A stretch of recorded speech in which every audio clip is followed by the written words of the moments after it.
famílias que passam anos brigando na justiça. Elas têm um gasto financeiro, desgaste emocional. Elas perdem muito tempo em questões que poderiam ter sido resolvidas em semanas. E hoje no GV Talks nós vamos falar sobre uma forma que muitas pessoas ainda ignoram e que pode resolver de forma breve questões familiares e patrimoniais. Para isso, nós convidamos o Henrique Costa de Macedo. O Henrique, ele é tabelião de notas e oficial de registro civil das pessoas naturais de Santa Rita do Sapucaí.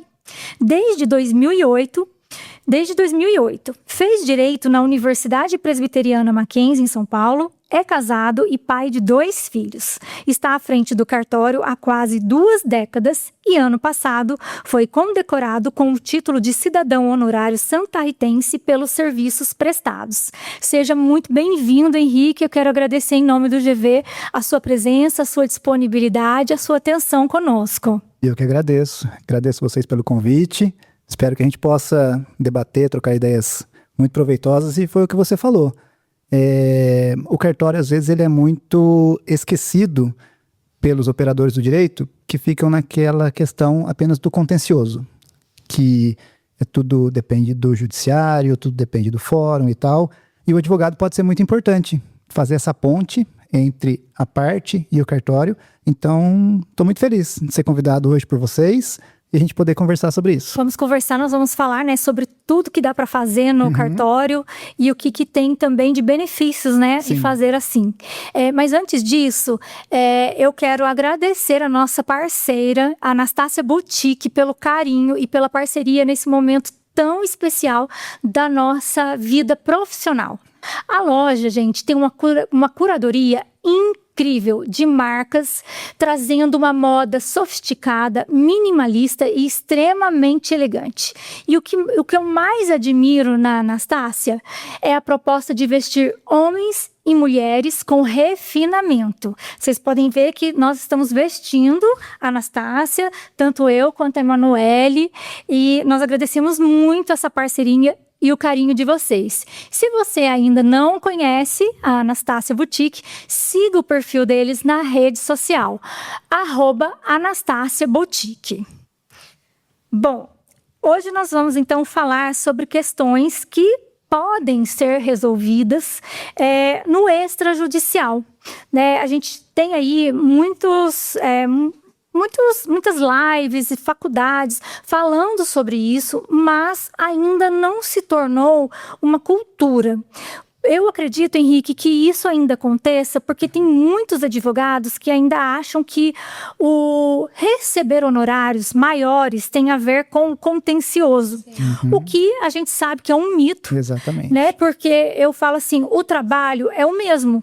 O que acontece de diferença é que no cartório vai correr de uma forma mais rápida. Né? Mas o advogado também tem tem o trabalho, tem toda ali a estratégia. Sim. E o cartório é o instrumento de realização, né, dessa questão familiar, patrimonial. Então eu acredito muito que ainda tem essa crença de que o contencioso eu ganho mais, mas isso nós sabemos, né, muitos escritórios hoje também já sabem, mas que a gente ainda precisa repassar, né? Se não é isso. Com certeza, é muito interessante esse ponto que você está tocando, porque é o seguinte, você falou aí no meu currículo, eu assumi o cartório em 2008. Já vai, daqui a 2 anos, já vai fazer 20 anos. E aí eu estou acompanhando essa evolução, e os cartórios, de modo geral, eles agregaram muitos serviços que eram exclusivos do fórum, eram exclusivos do judiciário, e não importava se tinha acordo, se não tinha acordo, não importava se tinha menor, se eram todos maiores e capazes, tinha que ser feito tudo no fórum. E aí começou gradativamente a desonerar o Poder Judiciário. Às vezes, por exemplo, um juiz, um promotor, ele tem coisas muito mais importantes para fazer. Não vou dizer que um assunto seja mais importante que outro, mas assim, às vezes quando já há um acordo, já há uma questão pacificada, não há necessidade de se passar pelo fórum, demorar 6 meses, demorar 1 ano, e aí, pouco a pouco, os cartórios estão agregando esses valores, agregando esses serviços e recebendo para desonerar a pauta do Poder Judiciário. Começou com na época ainda existia, né, separação judicial e divórcio, agora não mais, agora aboliu separação, agora é divórcio direto, né?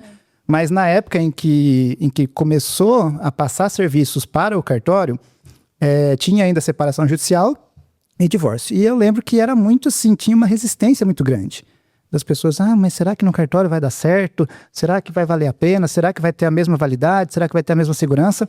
E aí foi, pouco a pouco, passando não apenas esse serviço, mas hoje em dia tem uma gama muito grande de serviços que podem ser feitos também no cartório. E aí aquilo que você falou, ganha tempo, ganha em agilidade, ganha em eficácia, e o papel do advogado continua. E é exatamente isso que você falou. Às vezes, por que acontece? Na faculdade de Direito é muito difícil, inclusive não há uma matéria assim, direito notarial, direito registral. Há muito poucas palestras sobre isso, há muito pouco se fala sobre isso. Então, o aluno entra na faculdade de Direito, ele fica lá 5 anos só contencioso, briga, resolver conflito, fórum MP, Advocacia Geral da União e tributário e tal, mas assim, ele não abre a mente que tem o extrajudicial, que é um braço do direito, que pode ser muito útil para resolver essas questões. Exatamente, inclusive para ele mesmo, né? Exatamente. Como advogado, ter esse cartório ali, para ele é muito mais viável, né, do que levar isso anos, né? Tem advogados que recebem no êxito. Já imaginou? Né? A gente tem processos aí que duram, né, 5, 6 anos, às vezes até mais. Né? Na Bahia mesmo, esses dias, colocaram lá que encerrou o primeiro processo que teve lá com 40 anos. Então, assim, para os advogados, eu acredito que seja muito viável, e para nós essa parte do cartório, do extrajudicial, e que, inclusive, aqui no GV, a gente não usa o cartório só para resolver esses conflitos, né, de divórcio, um acordo, enfim, a gente tem usado muito para questões preventivas, né, os pactos antinupciais, pós-nupciais, os planejamentos patrimoniais, planejamentos sucessórios, que podem ser aí o testamento. Então, assim, tem muita coisa que dá para fazer no cartório, né? Eu assumi o cartório em 2008 e eu inicialmente peguei apenas a parte do registro civil. Aí eu fiquei com casamento, nascimento e óbito. E aí, inclusive, a parte do divórcio, separação, era uma atribuição que passou para o cartório de notas. Muita gente questionou na época por que não passou para o registro civil, sendo que já está ali, casamento nascimento e óbito, né? Então o casamento já está ali, então por que não faria tudo junto? Mas não, foi feito, passou para o cartório de notas. Em 2022, que teve a lei estadual de unificação dos cartórios, eu acabei unificando o cartório de notas. Então, hoje, eu respondo tanto pelo registro civil, como pelo Notas de Santa Rita.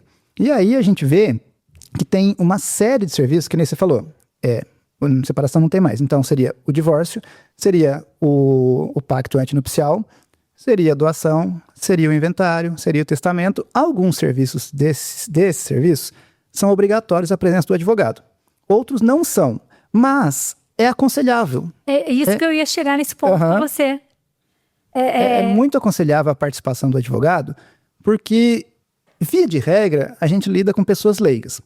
Por mais que a gente explique a situação, a parte, ela vai receber uma orientação do cartório, lógico, mas se ela tiver um advogado de confiança, alguém que direcione ela, teve uma vez um caso de um testamento. Testamento não é necessário advogado. Mas a pessoa perguntou, ela falou assim, posso levar meu advogado porque eu me sinto mais confiante? Eu falei, com certeza, até é bom. Então, aí porque ela tinha lá questões patrimoniais que ela ia deixar para uma pessoa, para outra, tem aquela questão de pode deixar 50% para os filhos, os outros 50%, aí ela queria saber direito, eu falei, expliquei, mas ela queria ter a segurança do advogado.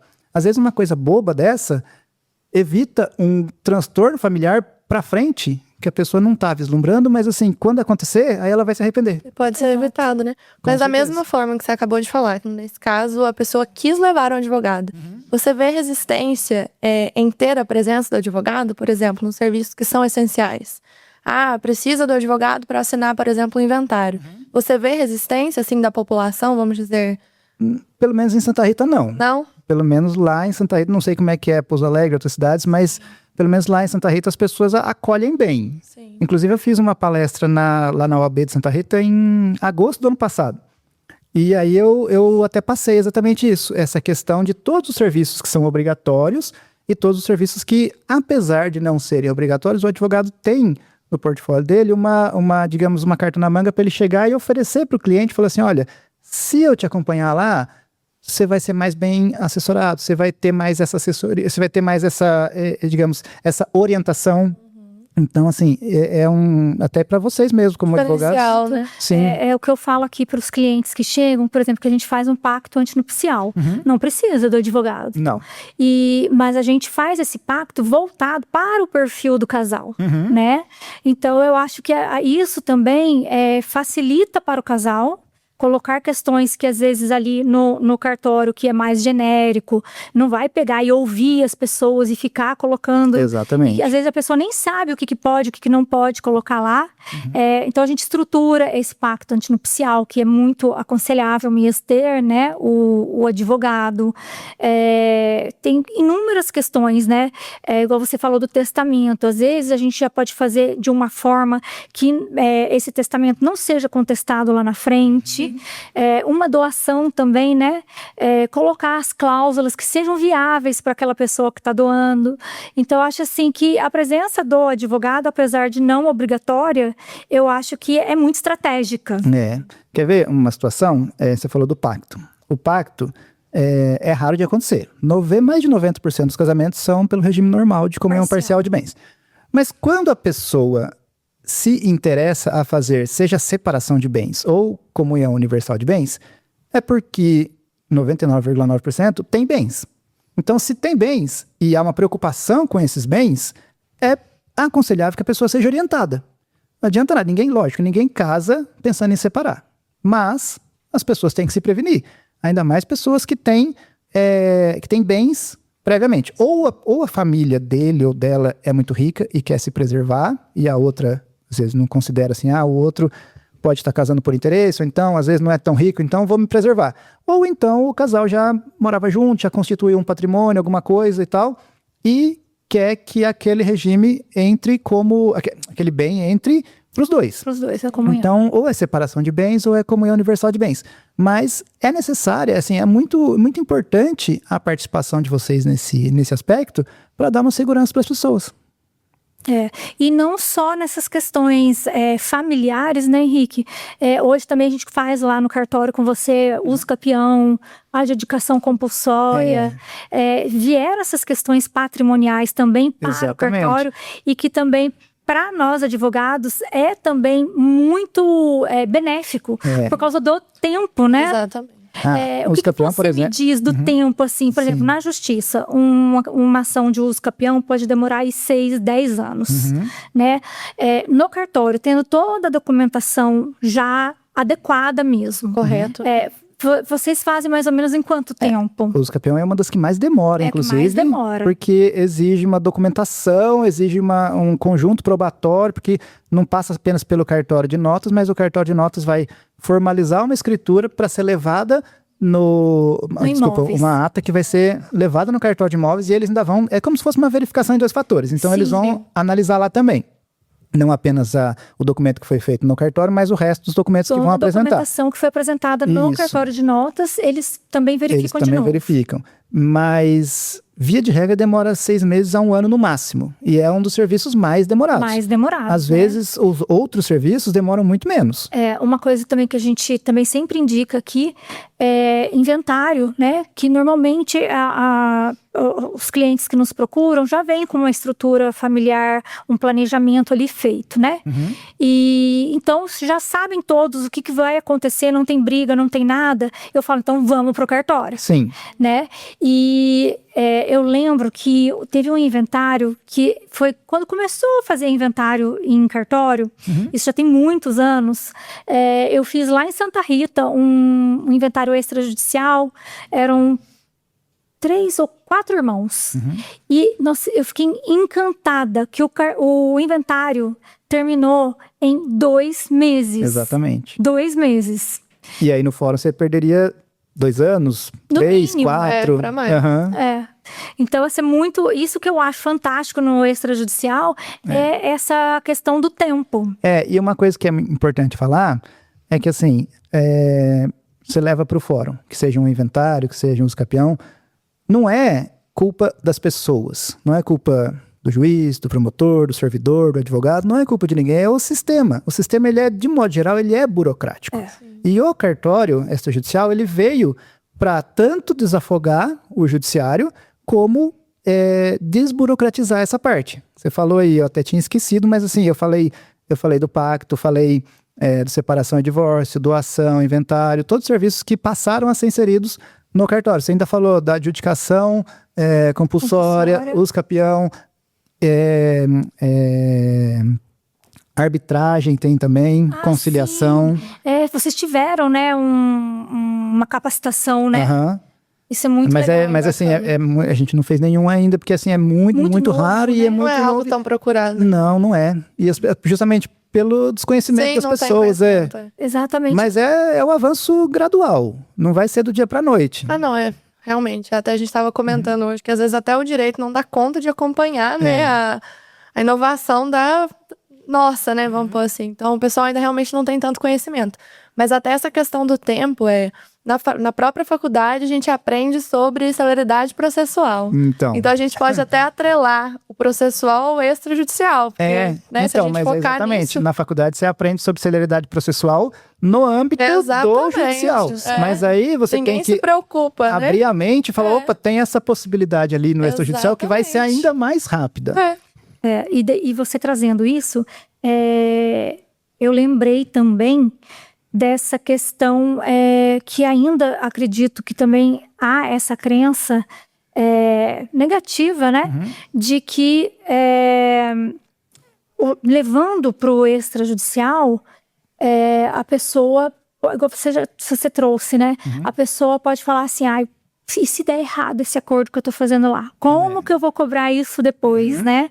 Então, assim, a gente explica que tudo que é feito no extrajudicial tem a validade. Tem, exatamente. Né? Do mesmo jeito que a gente pode cobrar um acordo que foi homologado no judiciário, a gente também pode cobrar o acordo que foi feito no extrajudicial. Sim. Com certeza. E assim, eu acho que em relação a tempo, as pessoas já estão meio... As pessoas, lógico, que têm essa noção de que dá para fazer no cartório. As pessoas já estão meio conscientizadas de que realmente no cartório é mais rápido. Uma coisa que pega, às vezes, é que as pessoas às vezes pensam que pode ser mais caro. Também, eu ia também trazer isso. Não sei se eu me antecipei ou não. Não, é para conversar mesmo. Era isso mesmo que eu ia falar. Tem essa crença de que pode ser mais caro. Às vezes, até é. Mas às vezes, compensa também.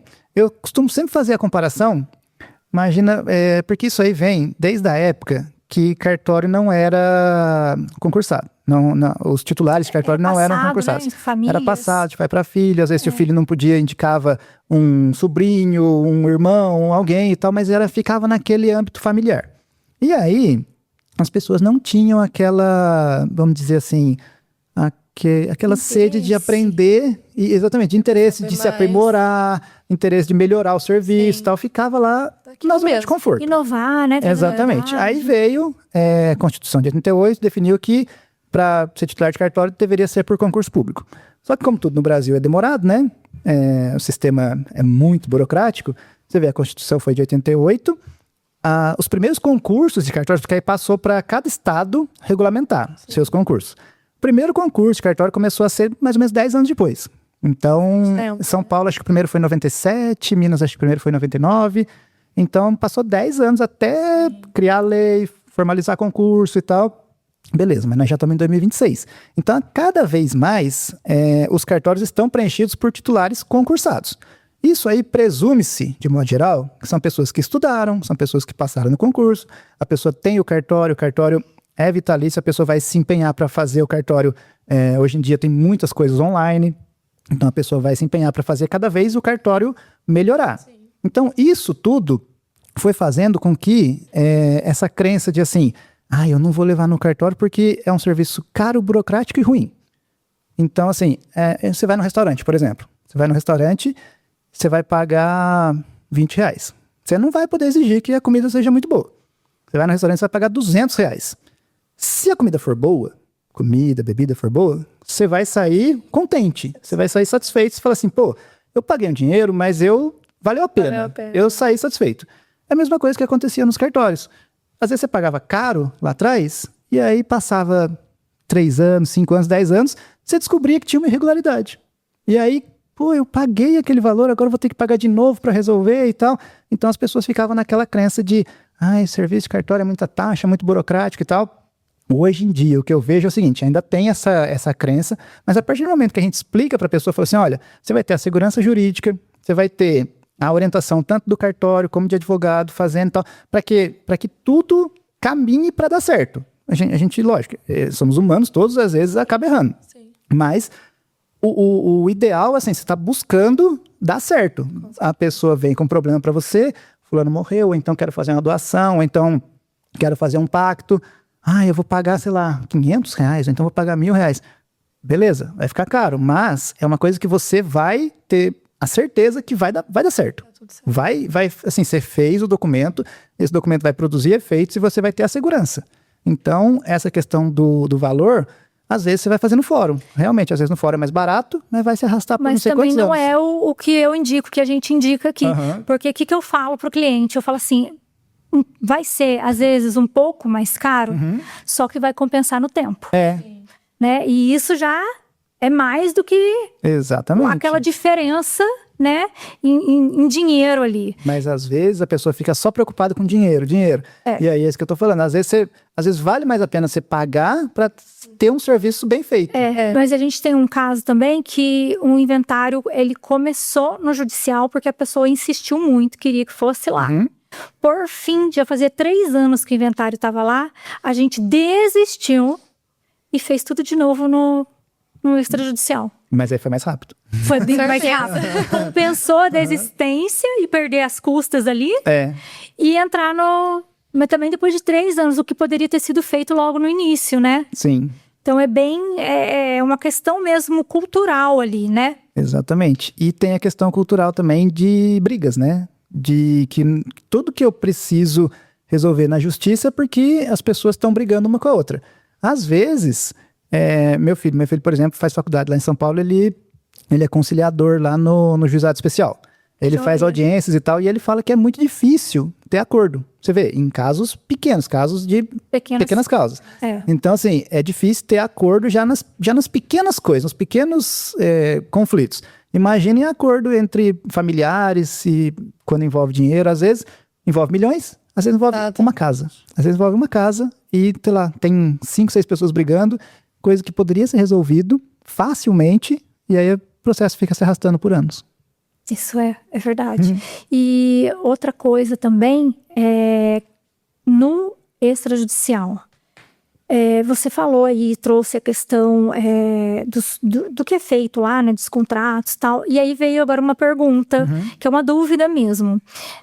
Você falou da arbitragem, que ainda não é muito comum, mas, por exemplo, num contrato societário, eu posso já hoje colocar, nas grandes cidades a gente coloca, né, que os conflitos daquele contrato social serão resolvidos em forma de arbitragem. Então hoje aqui, por exemplo, na região, eu já consigo colocar essa cláusula?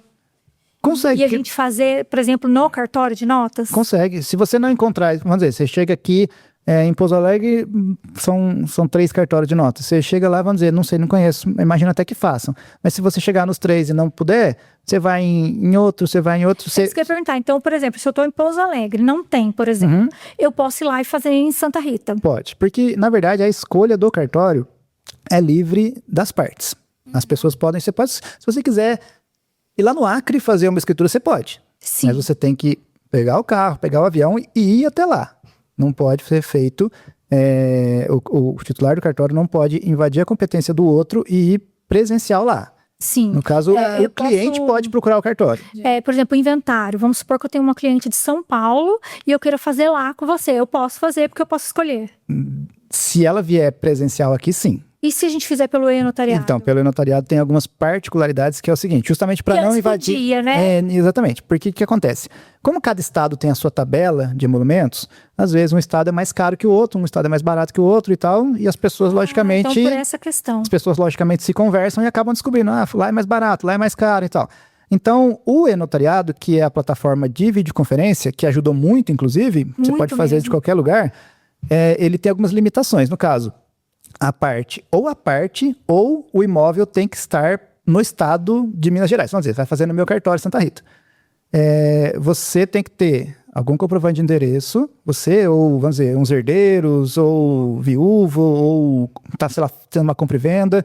Alguma das partes tem que ter endereço de Minas Gerais ou o imóvel ser em Minas Gerais. Sei lá, tem um inventário com 10 imóveis. 9 são no estado de São Paulo e um é aqui. Dá para fazer em Minas. Entendeu? Mas tem que ter algum vínculo com o estado de Minas Gerais. No caso, senão não vira bagunça, né? Senão fica terra de ninguém e aí os estados que têm as tabelas mais baixas vão ficar naquele predatismo de pegar cliente e tal. A gente tem resolvido muitas questões de brasileiros que moram fora do Brasil pelo e-notariado. Exatamente. Né? Facilitou demais. Contratos de compra e venda, até mesmo procuração para a gente, né?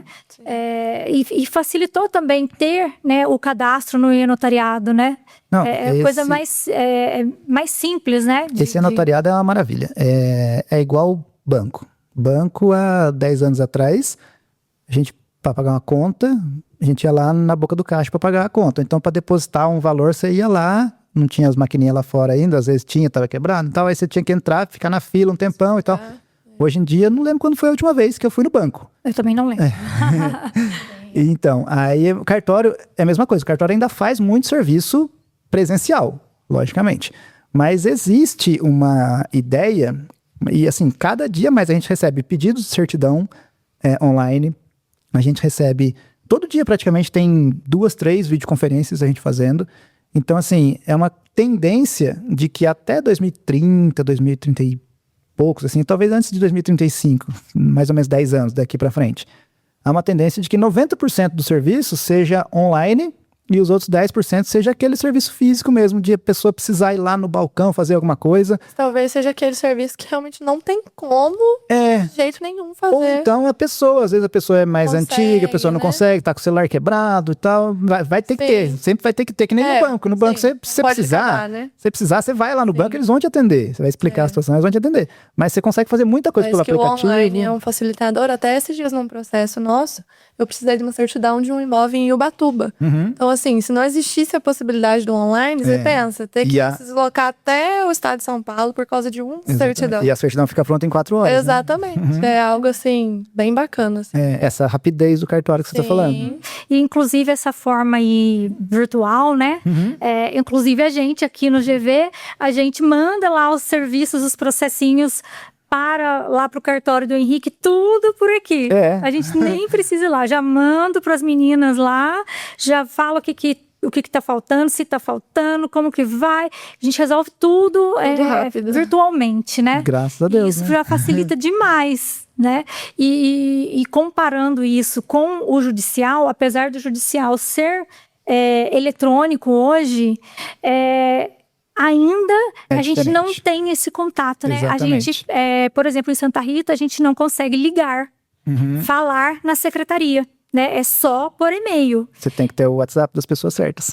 Exatamente. Tudo assim hoje em dia. Então é tudo por e-mail. Tem fórum, igual aqui em Pouso Alegre, que eles atendem telefone e acaba aqui facilitando um pouco. Mas quando é assim, dessa forma, que a gente tem ali um contato através do WhatsApp, acho que facilitaria muito mais. Então, no cartório, a gente tem essa abertura, né? Da pessoa já falar assim, ela já olha, já fala, olha, eu vi que tá faltando uma escritura assim, assim. Você já vai, providencia, já envia, ela já vai montando ali, né, o processo, que eu falo assim, no cartório também é um processo, né? Exatamente. E às vezes você vê, muitas pessoas de antigamente falavam assim, serviço de cartório é muito burocrático. Eu já acho que o cartório ele tenta cada vez desburocratizar mais. Porque realmente tem essa opinião de antigamente de que cartório é um serviço caro e é um serviço que às vezes não dá certo e tal, mas muito pelo que eu te falei lá do passado. Cada vez mais o cartório está sendo mais ágil e mais completo em termos de agregar serviços de todos os tipos. Agora, antes da gente continuar esse bate-papo, nós vamos entrar agora num momento muito especial, um momento cheiroso, delicioso. Você aceita um café? Claro. Manu? Por favor. Igor, você traz um café pra gente?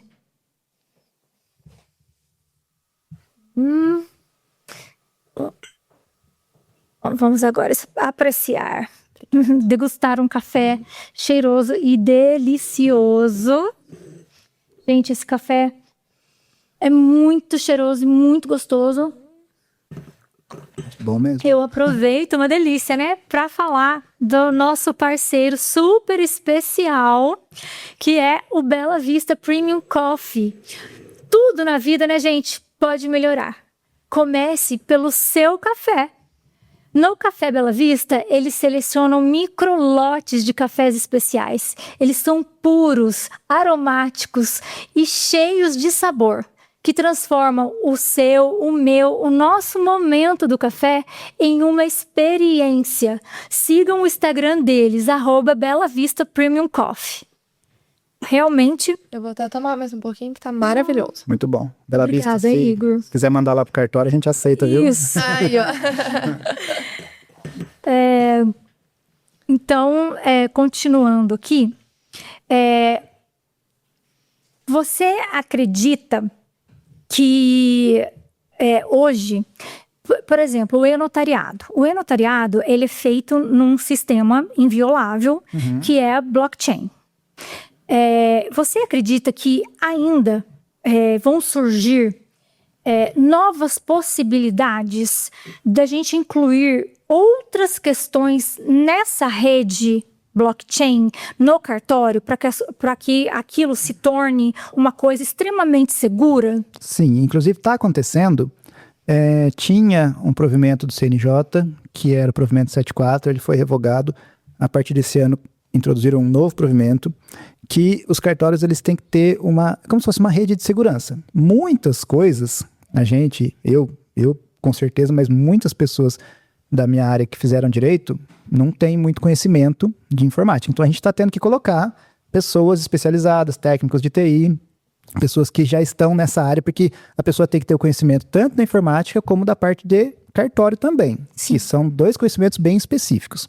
Então, tem esse provimento, a gente tem que cumprir 2 etapas até o final desse mês, e depois mais algumas até 2028. Então, é aquilo que eu falei, não é um serviço fácil de fazer, mas é um serviço gradual que vai se arrumando cada vez mais para dar cada vez mais segurança para o cartório. Tanto segurança jurídica como a segurança em termos de inviolabilidade dos dados da internet. Exato. Cada vez mais. Hoje em dia tem a LGPD, que a gente não pode disponibilizar dados. Até me perguntaram outro dia, mas falaram assim, essa LGPD é complicado, né? Porque ela vai contra o que o cartório tem de essência, que é divulgação. O cartório é publicidade. O cartório é um cartório de registros públicos. Então, assim, lógico, tem a essência do cartório, que é fornecer, dar publicidade e tal, mas tem o outro lado, que é proteger os dados sensíveis das pessoas. Então, essa linha é muito tênue entre o que pode ser, o que pode e o que deve ser informado, e sempre através de certidão, sempre através de documentos, e o que não pode. Mas essa preocupação de inviolabilidade, de eventualmente a nossa base de dados ser hackeada, ou então alguma coisa nesse sentido, ela é muito justa e ela tem que existir mesmo, porque cada vez mais estão agregando mais serviços ao cartório, cada vez estão dando mais visibilidade para os cartórios. Então é justo que os cartórios tenham cada vez mais que se evoluir, melhorar nessa questão, se aprimorar, para justamente não ter perda de dados, não ter vazamento, não ter nenhum tipo de problema. Senão você não vai confiar os seus dados para o cartório. Uhum. Então... Inclusive, Henrique, eu acho que essa questão do né, só pelo fato do e-notariado ser em blockchain, que o cartório tem uma amplitude aí enorme de coisas que podem ser feitas ali. Inclusive, este mês eu estou lançando meu primeiro livro, Olha só. que se chama Quer Fazer um Blockchain Comigo? Que eu sugiro ali, vou enviar um para você de presente, depois eu quero que você venha contar pra gente o que você achou. Que eu estou sugerindo aos cartórios o casamento em blockchain. Que é para que não haja fraude num divórcio. Sim. Né? Então, o que eu imaginei ali nessa minha tese? Tudo do casamento ser, desde do regime de bens, a certidão, tudo que é feito ser vinculado ao blockchain, né? A essa rede blockchain, com o CPF dos nubentes. Sim. E aí, tudo que é feito por eles vem alimentando os blocos. Então, se ocorrer um divórcio, tá tudo ali naquela linha do tempo. Então, ele não consegue, né, por exemplo, ir lá e apagar alguma coisa. Então, vamos supor que eles compraram um apartamento. Tá lá. Vai estar vinculado lá. Vai estar vinculado lá. Não tem como ele ir lá, colocar o token dele e apagar. É justíssimo isso, porque você fez essa observação do casamento. Hoje em dia é mais difícil de acontecer, mas antigamente acontecia muito, especificamente uma situação que é a seguinte. Você casou, certo? Você casou no cartório de Santa Rita. Aí você divorciou. O que é a obrigação do cartório fazer? O cartório mandar uma comunicação para o cartório onde você nasceu e onde o seu ex-marido nasceu para anotar lá, porque já está anotado o casamento, então teria que ser anotado lá no nascimento dele, teria que ser anotado lá que divorciou. Sim. Antigamente, essa comunicação era feita por carta. Então, existia o risco do cartório não mandar, ou existia o risco do cartório esquecer. Eu não tinha nenhuma comprovação, porque ninguém ia ficar pagando essa carta. Às vezes você mandava carta simples, então ficava aquele negócio. Mandei, mas posso não ter mandado. O outro recebeu, mas às vezes pode ter esquecido de anotar. Então ficava aquela insegurança. Coisas do passado. Hoje em dia não. Hoje em dia tem toda uma verificação. A gente faz a comunicação online e aí tem lá. Se você mandou, se não mandou, o cartório que recebeu, ele vai certificar que cumpriu ou não. Isso num simples ato de divórcio. Aí você está indo mais além. Você está indo para aquisição de bens, você está indo para venda de bens, então ficaria tudo vinculado àquele CPF. Abertura de empresas. Exatamente. Tudo vinculado. E aí, assim, seria a cadeia perfeita. Porque aí a pessoa comprou bem, a pessoa vendeu bem, faleceu, já vai pro inventário. A pessoa fez alguma coisa. Já está...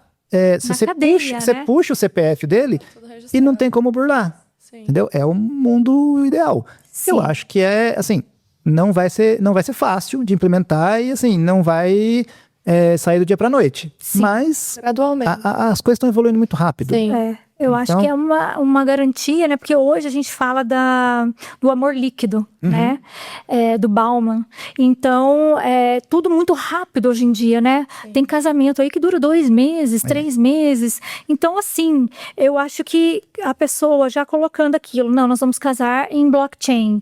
É uma segurança para os dois. E se não divorciarem, ótimo. Fica ali toda uma cadeia para um inventário no futuro, não é? Fica muito mais fácil, inclusive, de puxar os dados.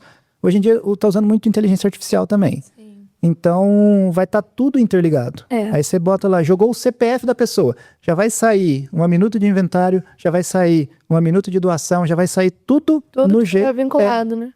Exatamente. Tudo assim, muito... Vai ser tudo muito rápido, né? Na verdade, eu acho que a tendência é essa mesmo. A tendência é essa. A nossa vida já está muito rápida, né? Hoje em dia, lá no cartório, a gente ainda faz bastante coisa no papel. Mas chega muita gente lá no cartório e fala assim, nossa, não lembro nem quando foi a última vez que eu assinei alguma coisa. Por quê? Porque as pessoas já estão nessa de fazer tudo pelo celular, às vezes vai assinar pelo Gov. Então, assim... E já tem tudo, a validação, né? Nesses documentos que vocês enviam pra gente em PDF. Inclusive, teve uma cliente que falou assim, eu tenho que ir lá pegar a verbação do meu divórcio. Falou, não, essa que eu te enviei já serve pra tudo. E pouco a pouco, é um mecanismo antifraude. Porque se as cadeias estiverem estruturadas e corretas, é muito mais difícil de burlar. Sim. E se houve algum erro ou alguma fraude, pela blockchain você consegue, né, como tem essa linha do tempo, você consegue ver onde está aquele erro. Quem que fez, por que fez. Exatamente, né? Igual logística, comparando aqui com uma logística, por exemplo, de café. né? Eles também fazem toda essa estrutura de logística em blockchain. Então, se o café, num determinado ponto do transporte, ele estragou, eles vão saber exatamente onde foi e aí mudar esse trajeto, né? Mas aí você vê esse provimento que eu tô te falando, que ele impõe um monte de condições para a gente arrumar na parte de governança, de TI, de blockchain também. Tá começando. Agora, os cartórios vão ter que se estruturar, a gente vai ter que, lógico, fazer um investimento. Tem uns colegas meus que estão dando pulo dessa altura, porque vai ficar caro, porque é desnecessário e tal. Mas depois vai ser Mas muito assim, melhor. É o caminho natural. Sim. Então, assim, não adianta a gente ficar esperneando, sendo que a gente tá... Se você for espernear, você vai estar lá no século passado, lá na década de 60, 70, que tipo, era tudo nas coxas e tal. A tendência é só progredir nesse nível mesmo, porque até penso eu que hoje em dia é muito menos, é claro. Mas o pessoal ainda tem, não precisa, eu vejo muito, por exemplo, com questão de imóveis, né? O pessoal tem mania de fazer um contrato, que a gente chama de gaveta, e não registra, aí esquece que não é dono. Exatamente. Então eu acho que talvez, conforme vá, né, melhorando, adaptando, como você falou sobre o provimento, se tudo funcionasse, né, como uma cadeia de blockchain, como a Mariana acabou de falar, talvez passaria mais segurança ainda do que hoje em dia as pessoas naturalmente já têm, muito mais do que antigamente, nossa, eu preciso registrar. Porque se eu registro, ele já vai estar lá, então, né, seguro, vai ter essa informação, vai ser bem melhor, né, vamos colocar assim. Exatamente. Você vê, tá tendo um caso lá no cartório, não finalizou ainda, uma escritura que foi feita em 2006, já faz 20 anos a escritura foi feita, agora uma das pessoas morreu e foram registrar e descobriram que aquela de 2006 não estava registrada. Aí aquele negócio que você falou, quem não registra não é dono. Fizeram a escritura, guardaram o papel, esqueceram e agora vai ter trabalho para regularizar. Sim. Entendeu? Mas assim, não tem o que fazer. Inclusive, houve um caso de exatamente disso. Fizeram ali, né, no cartório e não levaram para registrar. Então, na escritura, ficou o antigo dono, que teve um processo que o banco entrou contra essa pessoa, penhorou aquele imóvel e leiloou. E aí teve toda a defesa, né, de quem comprou o imóvel e mesmo assim o STJ manteve o leilão. Porque ele falou, não registrou. O banco podia penhorar. Né? Então tem que prestar, as pessoas têm que ficarem atentas, mas né? É exatamente e não ter um contrato de gaveta e ir lá no cartório de notas primeiro, né? É exatamente o que você falou e é o foco da nossa conversa, é planejamento. Muitas pessoas vão no cartório, elas pegam o documento, por exemplo, a mulher casou e trocou o nome. Ela vira e fala assim, eu preciso trocar o documento? A gente fala, precisa? Mas eu preciso fazer isso quando? A gente fala, você não é obrigado a fazer isso amanhã. Mas não deixa passar muito tempo, senão você acaba esquecendo, acaba tendo problema e tal. Isso numa coisa básica de um casamento. Agora passa pro imóvel. Fez a escritura de compra e venda. Pegou no cartório? Mas eu preciso levar lá no cartório de imóveis. Mas eu vou ter que pagar lá no cartório de imóveis, eu vou ver, vou esperar e tal. A gente sempre aconselha, fala assim, faça isso o quanto antes, para você ficar tranquilo. Porque se você não faz, acaba esquecendo, passa 1 ano, passa 5 anos, passa 10 anos, às vezes não é nem você que vai fazer, você vai deixar problema para os outros. Então, assim, começou, termina. Não deixa ponta solta, não deixa pela metade. Evita um problema, às vezes. Exatamente. Planejamento é muito importante nessa parte. Eu falo até por experiência própria. Meu avô faleceu em 2022, fui fazer o inventário. Eu não comecei a fazer o inventário dele, mas fui terminar agora. O inventário tá parado desde 2022 justamente por conta disso, do terreno. E aí não tinha sido registrado, não tinha nada. Só que agora a gente foi descobrir, somente quando foi fazer o inventário, deu maior problema na prefeitura. Então, assim, é algo que se tivesse sido visto lá atrás, não teria todo esse desgaste que a gente está tendo agora. E seria totalmente evitado, né? Mas aí depois que regularizar, vai dar para fazer no cartório ou não? Vai. Tô esperando esse momento. É que quando eu falo assim, se tá todo mundo alinhado, vamos pro cartório. Muito mais rápido. É bem mais Até porque prático. hoje a família pode estar pacificada. Depois, no andamento do processo judicial, ainda pode acontecer umas tretas. Né? Tem tudo isso. Hoje em dia, Henrique, lá, né, no seu cartório, você percebe que já tem uma tendência em prevenção ou ainda o maior foco é já com conflito mesmo? Não, o foco é maior, sempre maior quando já... Tem que resolver. Já existe, né? Porque a gente fala muito aqui disso que você trouxe do planejamento, né? Não só um planejamento sucessório, mas um planejamento patrimonial. Da família mesmo. A gente tem aí, né? Não é só holding, que o pessoal fala, planejamento sucessório é holding. Não é. Às vezes a holding não serve para todo mundo. Exatamente. Então tudo tem que analisar o perfil dessa família. E assim... Esse planejamento, ele é feito com toda a estrutura familiar e de patrimônio empresarial, tudo que existe, e a gente consegue fazer esse planejamento lá pelo cartório. Sim. Inclusive, tem uma questão que é mais nova e que a gente já tem feito, que a pessoa não quer fazer uma holding, ela tem a empresa dela, que é inclusive familiar, mas não quer gastar fazendo a holding. Então, eu sugeri a essa família uma escritura de governança familiar. Sim. E resolveu ali a questão familiar mesmo, de quem vai administrar, o conselho, quem faz parte do conselho, o que pode vender, o que não pode vender. Então, assim, eu acho que tem meios para fazer inúmeros tipos de planejamento, né? Sim, mas é o que você falou, é muito difícil, ainda está... É uma cultura que tem que ser implementada, mas ainda está muito assim, é raro acontecer. Você falou, a maioria que vai lá é quando já deu algum problema e eles querem alguma solução, eles querem resolver.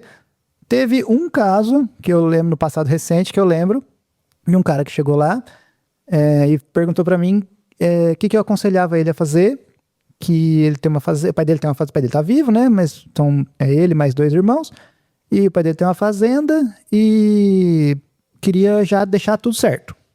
Se era o caso de fazer a doação ou se era o caso de esperar o pai dele morrer para depois fazer o inventário. Aí ele me perguntou os custos e tal. Eu expliquei para ele, falei, olha, a doação, seu pai vai fazer em vida e tal, vai ter que recolher imposto. O inventário vai ter que recolher imposto também.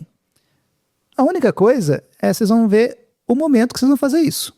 Você vai ter que planejar, vai ter que conversar com seus irmãos para ver quanto que vale essa fazenda, já vai calcular o valor para deixar guardado, ou você tem o dinheiro agora, você já paga agora, então se você não tiver, você já vai ter que planejar para quando seu pai falecer, que ainda espero que seja bastante tempo, mas assim, você já vai deixar o dinheiro certo e já vai combinar também com os seus irmãos para o que vai fazer. Se tiver, aí eu ainda falei, hoje o ambiente está pacificado, os 3 irmãos estão tranquilos ali e tal, mas se tiver um mínimo princípio de conflito ali, eu aconselho seu pai a fazer um testamento. Porque aí já deixa certo o que vai ficar para cada um.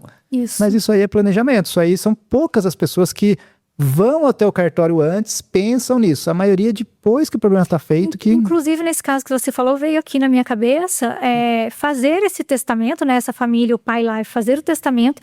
Quando juntassem o dinheiro, né, dos tributos, tudo, já vai e faz a doação. Né, mas pelo menos está resguardado ali em testamento, à vontade do pai. Teve um dia, eu não sou muito ativo nas redes sociais, preciso até voltar um pouco mais, mas teve uma época que eu estava fazendo alguns vídeos do cartório, fiz um vídeo sobre testamento, umas 4 ou 5 pessoas me perguntaram sobre testamento e quiseram fazer o testamento no cartório, porque testamento é uma coisa que as pessoas acabam esquecendo, elas só pensam assim, mas eu só vou fazer o testamento porque meu filho está brigando com o outro filho. Às vezes não. Às vezes você já deixa direcionado o que você quer para cada filho. Às vezes o filho não precisa nem saber. Às vezes você deixa lá e tá tudo certo. Você só, lógico, você comunica com uma pessoa e fala assim, quando eu morrer você vai lá no cartório porque tem um testamento lá. Mas assim, você deixa de acordo com a sua vontade. E você planeja o que você construiu ao longo da sua vida inteira. Inclusive, esses tempinhos atrás, acho que deve fazer 1 ano ou um pouquinho mais, nós fomos lá no seu cartório, e a gente fez um testamento vital. E aí eu descobri que lá no cartório não chama testamento vital, né? Essas diretivas antecipadas de vontade, eu acho também muito legal da pessoa também ter a dignidade dela ali na hora da morte, né? As pessoas têm muito receio de falar nesse assunto, mas também é uma coisa ali que vai nortear a família, né? E aí evita briga. Evita briga, porque senão, o que acontece? Depois que a pessoa faleceu, fica aquele negócio, porque aquele dia meu pai falou que ia ser desse jeito. Não, porque minha mãe não deixou e tal. Tudo muda, né? Tudo muda. E aí você não consegue provar. Mas o pessoal tem bem essa questão de tudo que se fala, né, de antecipar, já falar, mas já tá falando de morrer? Querendo me matar? Exatamente. Já tá querendo, casando, pensando em separar, é tudo isso. É sempre assim. Mas isso aí é uma questão cultural. Isso aí é uma questão que as pessoas falam assim, deixa o problema pros outros. E às vezes é muito mais fácil você resolver o problema. Hoje a gente já vê que já tá mudando. Sim. Gradualmente a gente já sente essa mudança, assim, do pessoal já ter mais interesse. Falar, não, realmente faz sentido a gente deixar tudo organizado pra não ter também dor de cabeça depois. Então, mas isso é uma mudança que passa muito pelo cartório, passa muito pelos advogados, no aconselhamento. Sim, nessa questão de desmistificar, porque senão parece que o advogado tá querendo dinheiro, o cartório tá querendo dinheiro e, tipo, não tô querendo te ajudar. Lógico, tenho dinheiro porque ninguém vai fazer nada de graça. Mas tem a parte também de fazer o certo, de fazer o que a gente tá ali para isso. Para assessorar e deixar de uma maneira mais estruturada, né? Principalmente nos planejamentos, né? Na questão da curatela, hoje a gente fala em autocuratela. A pessoa passou inclusive no Jornal Nacional, né? Que a pessoa também não precisa de advogado, mas o advogado também como você disse, aconselhável para os termos daquela autocuratela, né? Que a pessoa mesmo pode chegar lá no cartório e fazer essa autocuratela, não é isso? Isso aí nunca teve ainda. Porque é muito novo, né? E acho que as pessoas também, como você disse, ainda não têm essa noção, tem esse negócio, vou pensar que eu vou ficar doente, né? Mas é uma coisa que hoje vocês já oferecem. Já. Não, então, são muitos serviços que são agregados ao cartório e que as pessoas não têm conhecimento. Então, assim, e a gente não... Como é que eu vou dizer para você?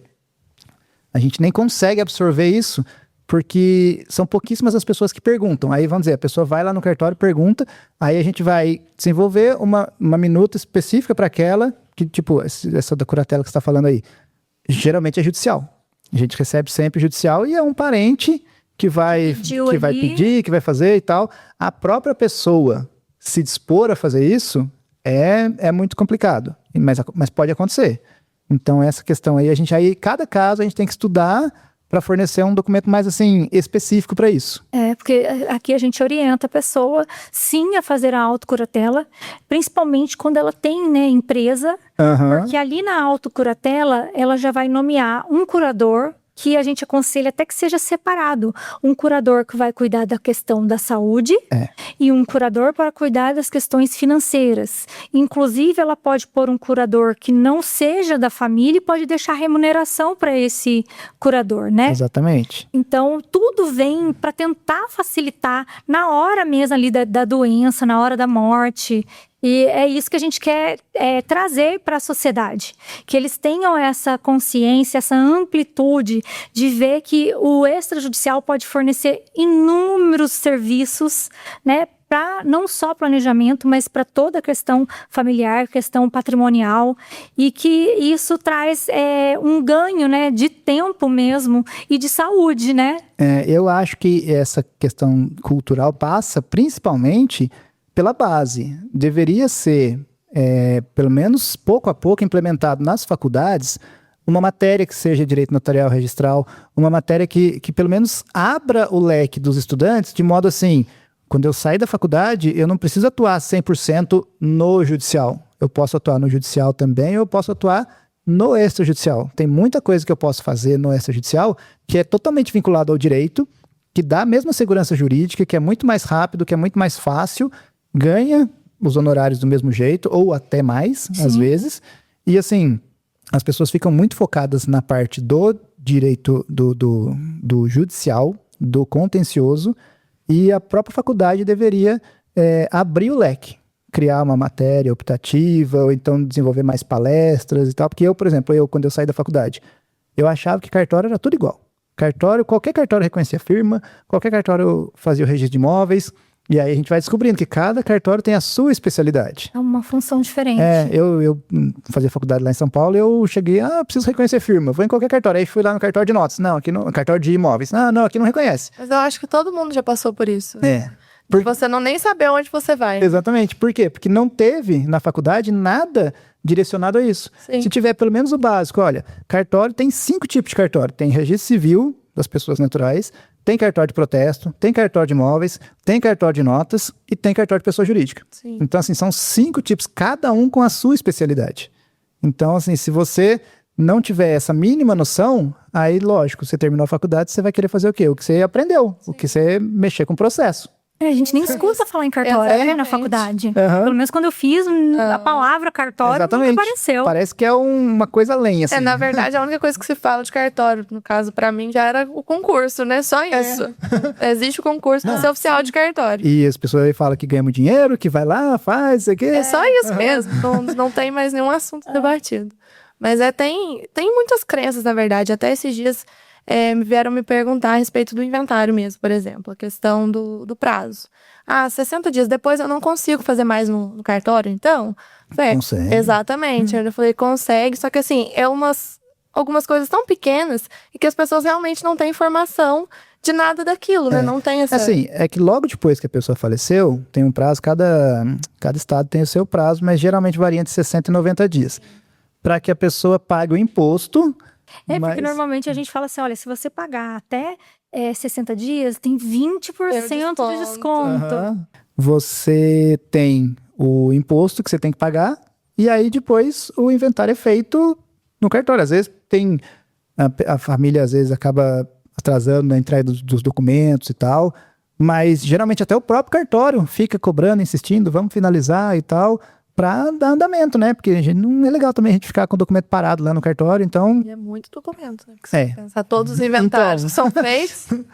Mas aí a gente fica naquela de resolver logo, tanto que até para finalizar logo, né? Estamos ali para isso mesmo, então... E aí acaba que pode passar de 60 dias, pode passar de 90 dias, mas assim, geralmente resolve nesse prazo aí. Máximo 6 meses. Uhum. Isso é muito... Henrique, uma pergunta agora que não quer calar. Vocês lá no cartório já têm um prazo para implementar a progressividade da alíquota do ITCMD? Você sabe se já vai começar a cobrar dos 4% a 8%? Não falaram nada ainda. Então ainda mantém. Então o pessoal tem que aproveitar agora. Por enquanto segue tudo igual. Correr pra resolver, né? Aproveitar 2026 para poder resolver as questões patrimoniais, né? Os planejamentos. Inclusive porque esse ano é um ano de transição e é um ano de teste. Exato. Então, assim, tudo pode mudar. Assim, às vezes quando acontece, tá chegando muito perto do prazo, e aí acontece que um monte de cartório não está adaptado, então... Aí prorroga um pouco. Pode prorrogar, Às vezes acontece, geralmente acontece algumas coisas desse tipo. E agora vai ser geral, né? Brasil todo, de 4% a 8%, né? Vai unificar. A gente tem falado muito isso, para as pessoas aproveitarem agora 2026, justamente por isso, que 2027 já vai ser um jogo de gente grande, né? Vai aumentando, né? Henrique, então, só para a gente finalizar,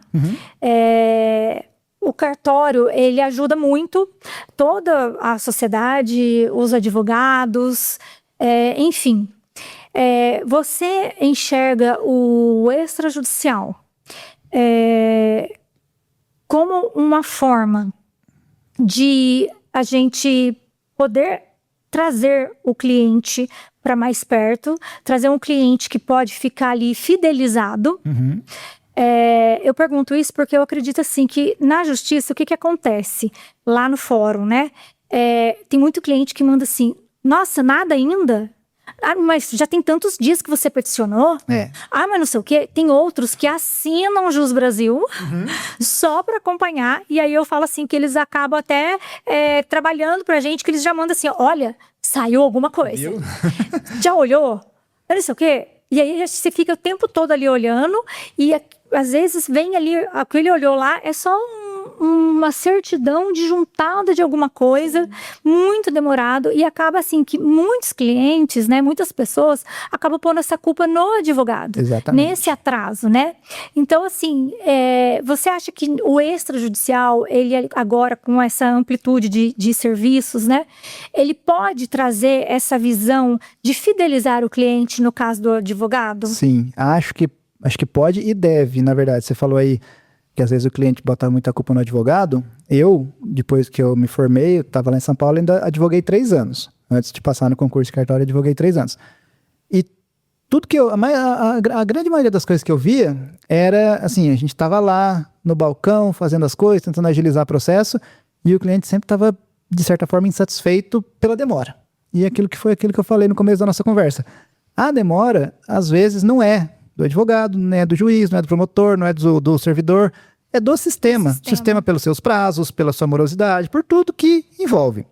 Hoje em dia eu acho até que está um pouco mais rápido pelo PJE, por ser tudo eletrônico e tal, tá mais fácil. Mas na minha época era processão mesmo, aquele processão gigante. E era mais demorado ainda.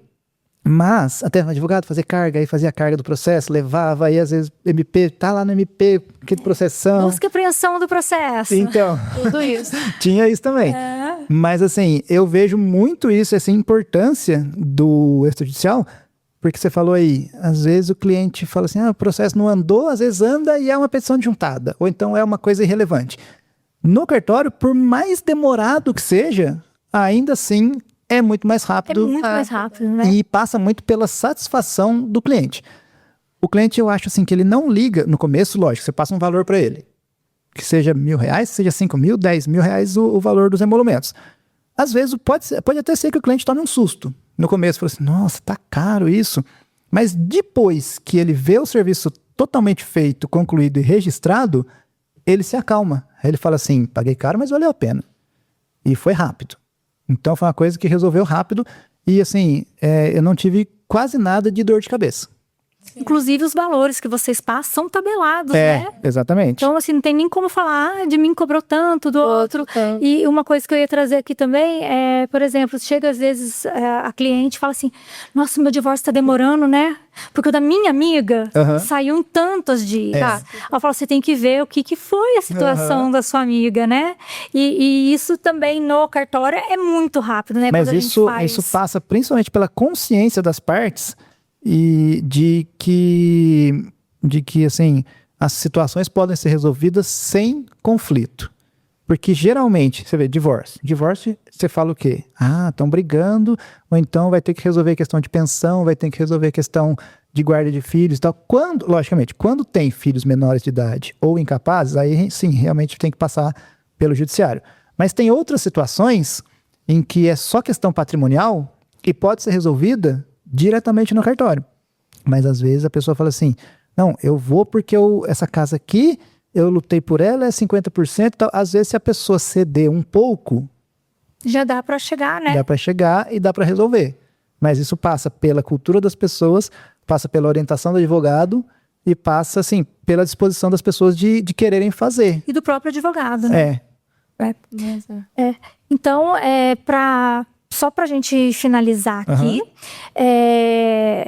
antes da gente te agradecer, eu quero agradecer também a nossa parceira Aluri Acessórios, que também enviou os acessórios pra gente, né, Manu? Lindíssimos. Estamos lindas aqui, de Aluri. Tá? Na Aluri Acessórios, os acessórios vão muito além da beleza. Cada peça foi pensada para despertar sensações, presença e confiança. São peças incríveis. Siga o Instagram, @aluriverte.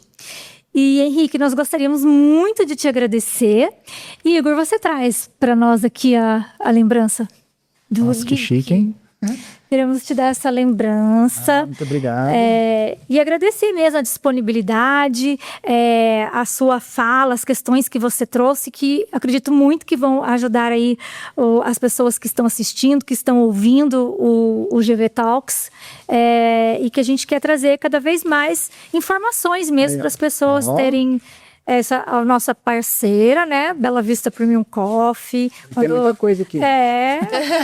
Pode pôr aqui, ó. E agradecer também a Manu. Obrigada, Mari. E tem várias coisinhas aí. Pra você tomar o café aí. Nossa, muito bom, hein? Então, muito obrigada. Olha, eu que agradeço vocês pela paciência, pelo convite. Confesso que no começo estava um pouquinho nervoso, nunca participei de um podcast. Não acredito, não pareceu. Acabei de pensar isso. Verdade? Falou muito bem. Obrigado. Mas aí depois passou e o papo foi desenrolando muito bem.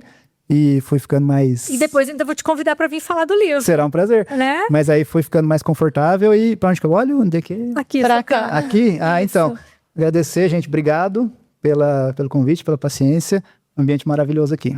Obrigada. Gente, até o próximo episódio.